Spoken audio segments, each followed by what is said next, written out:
to the motherfucking relay. We're covering today's top boxing news.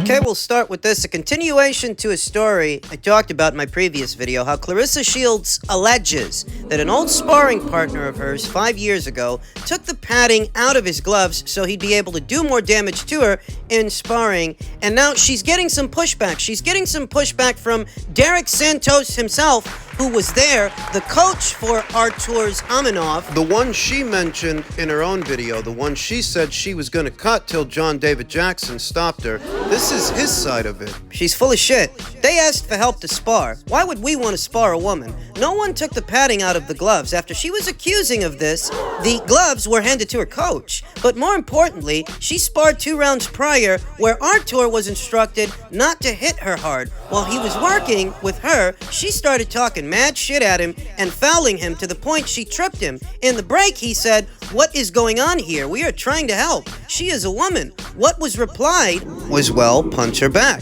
She's a big girl, multi-time champion." He even tried to help her up. Nobody wanted that to happen. This also happened years ago, and obviously the video was kept and never seen. Even though all the comments of she would beat a guy, nothing was said derogatory towards her or spoken of until this moment. I mean, yeah, all of this was said to have happened 5 years ago, and in the last 5 years, I never even heard a rumor about a guy dropping Clarissa in sparring. Santos is saying that the whole thing was kept quiet for the last 5 years. He continued, that was done out of respect for her, and nothing to be gained out of what happens in a sparring. Now, she went to talking, and he posted it. Now, this is going to go around. Was it him, or did she do it herself? Years now, even her coach said, you had your chin up and got caught. What Derik is essentially saying is that Clarissa's not being honest here. That, yeah, she got dropped by Artur, but he didn't take the padding out of the gloves. That bit, she's making that up because the gloves were examined after she initially made that accusation 5 years ago, and the gloves were handed over to her coach.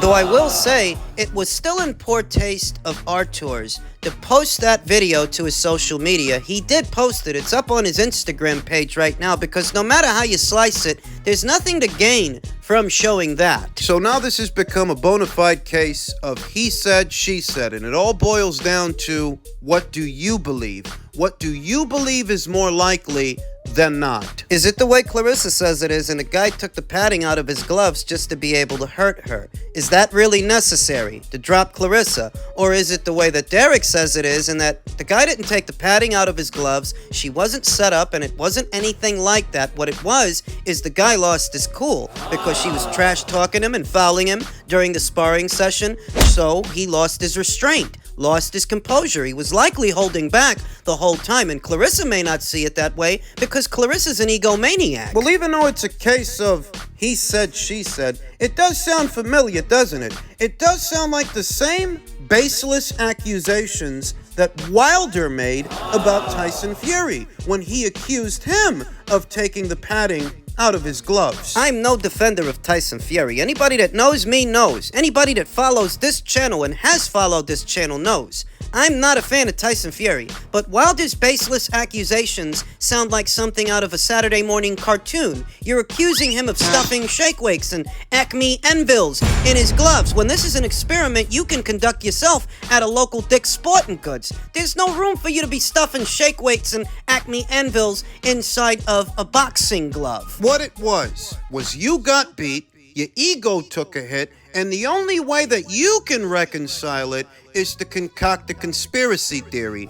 And that might be true when it comes to Clarissa. She's got a big fucking ego, too. I mean, am I to believe that this guy was plotting for a whole week to spar Clarissa Shields so that he can use these gloves that don't have any padding in them? If there's no padding in them, I think someone would have noticed, because the glove would then become wrinkled and sunken in. For argument's sake, because we've already entertained Clarissa's side of the story, now let's entertain Derik's. Is it possible that this guy was holding back the whole time he was sparring Clarissa, but she was trash-talking him, so he lost his cool and stopped holding back? He socked her one good time. She doesn't see it that way because of her ego. The only way she can reconcile it is the guy must have been cheating. She was embarrassed. After bumping her gums and showing out and showing her ass and talking shit, she gets sat on her back pocket, she's embarrassed, she's emotional. Neither would surprise me. Neither version of the story would surprise me if it turned out to be true, because Clarissa has a knack. She has a penchant for getting under people's skin with her mouth. She doesn't shut the hell up. It's just a little hard to believe that a guy sat on that for a week, or that a man, full-grown man, needs to take the padding out of his gloves just to drop her. She may not want to accept it, but she's never going to be as strong as a man. She doesn't have man strength, and a man, even if he's not as good a boxer as she is, technically and tactically, he's still going to be naturally stronger. Seems like she's the only one that wrestles with this, because I don't see any other prominent woman boxer. I don't see any other women boxers calling out male boxers to fight. Male boxers like Keith Thurman and Rolly Romero and Gennady Golovkin. You know that any one of those guys might put her in the hospital? She doesn't want to accept that. It's an ego thing. Neither version of the story would surprise me. That she could have got under that guy's skin that much that he would have did something like that. I just wonder, is that really necessary just to put her on her back pocket? I'm not sure. But that's Derik and Artur's version of the story. You can make of that what you will. In men's super lightweight news, Teofimo Lopez versus Subriel Matias has reportedly been discussed in substantive talks. It's claimed the IBF and WBO super lightweight world title unification could be eyed for June 7th or the 8th on the Puerto Rican Day Parade weekend in New York City. An ideal fight to do at the Hulu Theater or the Big Room at Madison Square Garden, depending on the promotion and the overall talk around the fight. We know that it was Team Matias that confirmed. The Lopez people had reached out about possibly doing the fight in February, though because Matias is currently sporting an injury, he won't be able to fight on that kind of notice. But all the way out there in June, they can do it. There seems to be a lot more substance to these talks than all that stuff involving Bill Haney and Devin Haney. Why the hell would you go to Peter Khan for a Subriel Matias fight? Peter Khan does not manage Subriel Matias. He has no association with that team. You're telling me that the Lopez people knew who to talk to, but you didn't. You're telling me you called a manager that doesn't even manage this fighter, and he starts throwing dollar amounts at you. That's what you're telling me. $4 million. That's what he told Marcos Villegas, and what that's telling me is that this guy's full of shit. That's what that tells me. The Lopez fight seems more substantive, more possible to me than the Haney fight, because Teofimo's not really talking about moving up to welterweight and chasing around Keith Thurman or Mario Barrios. That's what Team Haney have been saying in the build-up of the Prograis fight, and that is what I expect them to do, whereas Lopez versus Matias, I could see that happen. At least more than I could see Haney versus Matias happening, comparatively. Funny old game, this boxing. Devin Haney doesn't have the style for a fighter like Matias. He doesn't have it. He doesn't have the style for Matias, but he does have the style for Teofimo. Teofimo, he ain't got the style for Devin, but he does have the style for Matias. The question is, does he have the right size, the right punching power? Because what he would have in front of him is a rather big, strong pressure fighter, a volume puncher, and a bigger puncher than any puncher he's fought. This isn't a naturally smaller fighter in his third weight class like Lomachenko was, and this isn't a guy who's killing himself to make the weight like Josh Taylor was. I don't say those things to diminish Teofimo's victories over those fighters. I'm just highlighting that this is a different situation. It's a different fight. In the Lomachenko fight, Lopez was the naturally bigger guy, stronger guy too, in the Lomachenko fight. I don't know if that's the case here. In the Taylor fight, you're talking about a guy who stunk out the joint in his last fight before the Lopez fight, arguably lost, sat out for a year or over a year, and looked like he had outgrown the weight. Those were the questions ahead of the fight.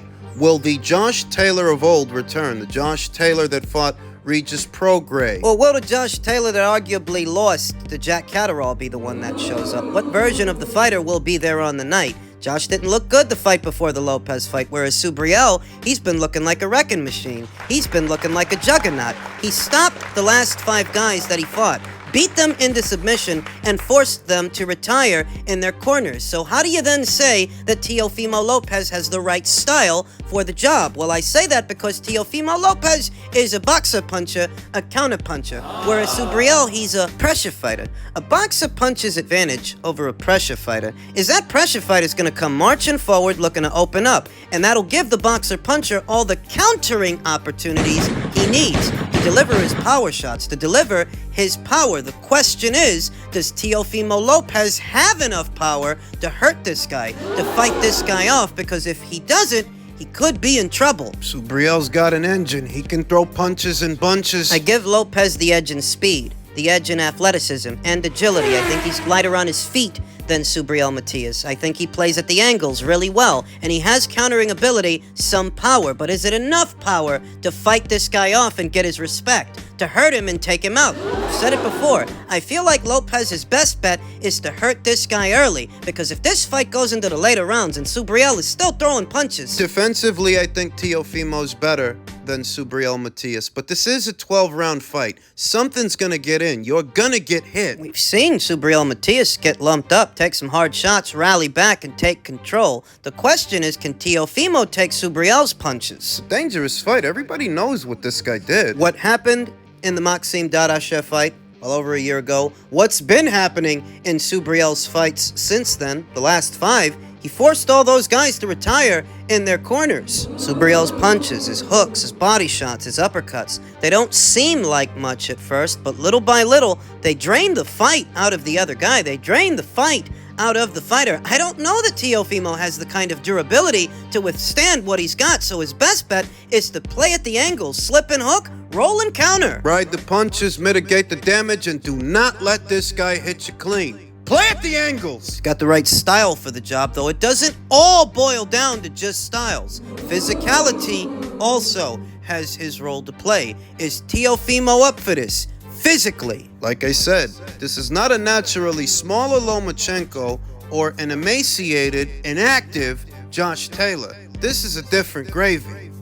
As it pertains to other news at or around these weights, Coach Kenny Ellis, the assistant coach for Gervonta Davis, is volunteering yet another name, another guy not named Gervonta. Kenny Ellis said, with just 8 fights under his belt, Jaleel Major Hackett would beat Devin Haney if he plans to come to 147. I'll take my youngin' out of Southeast DC. You need an introduction fight to 147. Jaleel Hackett would take that fight, but that's not the fight that the boxing fans are asking for, and that's not the fight that Devin Haney is asking for. The good people at the Boxing Voice took notice of this and stated, Coach Kenny Ellis matchmaking Devin Haney with everyone but Tank. Why is boxing so broken? And it's broken because underneath it all, Gervonta Davis' style, that boxer-puncher style, that counter-puncher style, it's no good against the pure boxer. Kenny Ellis knows it. Calvin Ford knows it. So why Coach Ellis is volunteering anyone from Jaleel Hackett, who nobody really knows,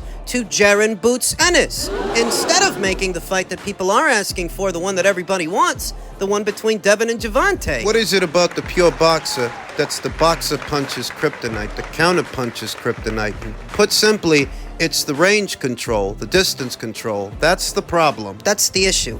Do a boxer-puncher, a counter-puncher, like Gervonta Davis, like Teofimo Lopez, like Regis Prograis this past weekend. The issue pure boxers pose to them is they manage the distance at which the fight is being fought long range, behind the jab and behind the counter. So they never get close enough to get off their own counters, their own punches. It's difficult. Pure boxers shooting long range punches, straight punches from a safe distance. And even if that boxer puncher, that counter puncher, has the speed to try and counter that jab, he may not have the length. He may still be out of range. You must consider that Devin Haney doesn't have a small frame. He's long and limber, which lends itself to that pure boxer base style. Think Devin Haney. Think Sky Nicholson. Long and limber, long extremities, long arms to fight from the outside, long legs for long strides to get out of range. It's not saying that a pure boxer has to be long and limber so much as being long and limber really does lend itself to that base style, and that's what Devin Haney is, at least compared to Teofimo and Gervonta Davis. Shorter, stumpier, stockier fighters who are fast, plenty fast, but they ain't got the longest extremities. So an outsider outside fighter, outside jabber, a pure boxer like Devin Haney, controlling the distance at which the fight is being fought makes it difficult to get off the counter shots because you may not be out of range from him, but he may be out of range from you. And when he takes that half step back as you shoot that counter, He's not there. you're telling yourself, but wait a minute, you're talking about long arms, you're talking about long legs, height and length and all these things. Gervonta's fought fighters that are taller than he is, and so is Teofimo. But those fighters weren't outside fighters. Those were fighters that step into their punches. Aggressive fighters like Masayoshi Nakatani, Yeah. like Josh Taylor when Teofimo fought them. Like Leo Santa Cruz and Mario Barrios and Ryan Garcia when Gervonta fought them. These are fighters that step into their punches. They don't get off their punches and then step out like Devin does. And when Devin steps out, he takes a half step out. What's that mean? That means he's managing the distance and not running.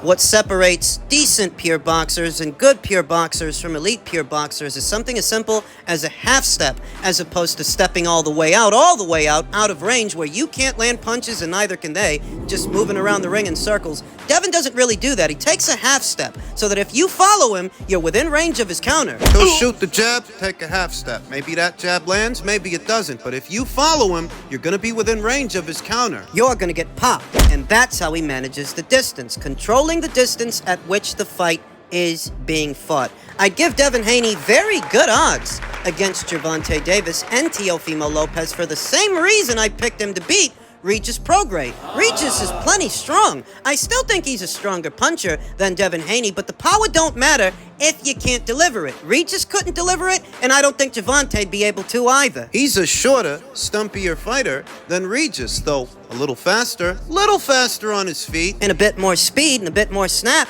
in those hands, but Devin's got speed and length. And movement. The layman doesn't notice that they're always matching Gervonta Davis against guys who step into their shots, step into their punches to bring over other punches so that he can catch them in between. It plays right into his counter-punching style, but a guy who's going to stay on the outside. It's more or less forcing you to come to him, to get within striking distance of him, even if he's not within striking distance of you because he's got more height and more length than you do. Good timing, too. Guys like Gervonta and guys like Teofimo, they're not particularly good if they have to give chase. And they don't throw very many punches in a round. They don't throw caution to the wind like a pressure fighter might, taking one to give one to get within striking distance of a pure boxer. And that's what works for the pressure fighter. Well, Gervonta's not a pressure guy, and neither is Teofimo. They're economic boxer punches, counter punches that work heavily off the counter. That's their bread and butter. That's how they get off those eye-catching counters and highlight real knockouts. Now, oftentimes, when I broach this subject openly, I always get some overzealous fanboy trying to argue with me about it when there's nothing to argue about. I don't care who you'd pick to win that fight. Who you'd pick to win that fight is between you, God, and DraftKings. Devin has the right style for those guys. And that's what I think.